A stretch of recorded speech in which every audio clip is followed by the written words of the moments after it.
Julian Assange, through WikiLeaks, has published many revealing, always true and never retracted documents on suspected war crimes by the United States in Iraq and Afghanistan, among other things. Chelsea Manning, former defense analyst in the U.S. Army, provided Assange with many of these documents. This is an expression of democracy. People have the right to know the truth of what is going on in their name. After a brief visit to Sweden in 2010, where he was detained for accusations of sexual assault and waited in vain for interrogation by the police, Julian Assange went to London, where he was granted asylum in 2012 at Ecuador's embassy, as well as Ecuadorian citizenship, while keeping his Australian citizenship.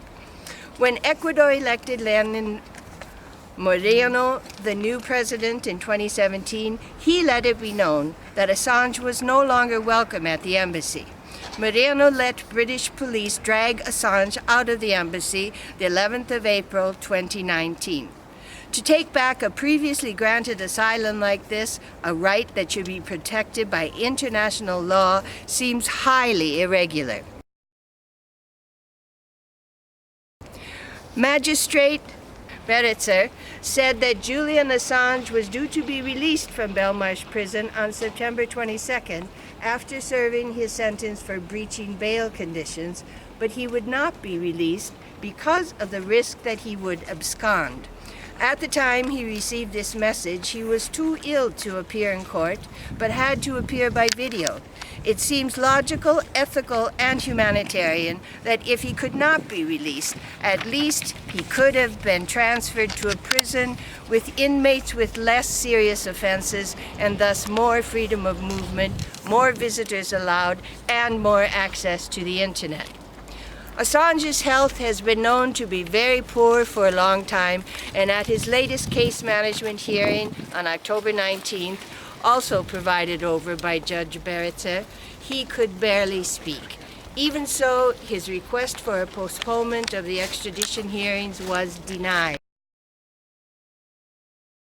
Professor Meltzer and his team found ample evidence to conclude that Julian Assange had long been exposed to psychic torture. In May of this year, he presented the US, UK, Ecuador, and Sweden with evidence of their extensive violations of legal protocol and duty concerning Assange. Meltzer continues to speak on Julian Assange's behalf, now when conditions are even worse, with solitary confinement in Belmarsh prison and draconian rules about limited access to his lawyers, to even withholding a computer to prepare his defense for the extradition hearings in February 2020. Meltzer has appeared in panel discussions together with investigative journalists John Pilger and John Shipton, Julian's father, the latter two having visited Julian Assange at Belmarsh recently and providing us with harrowing details about Julian's plight.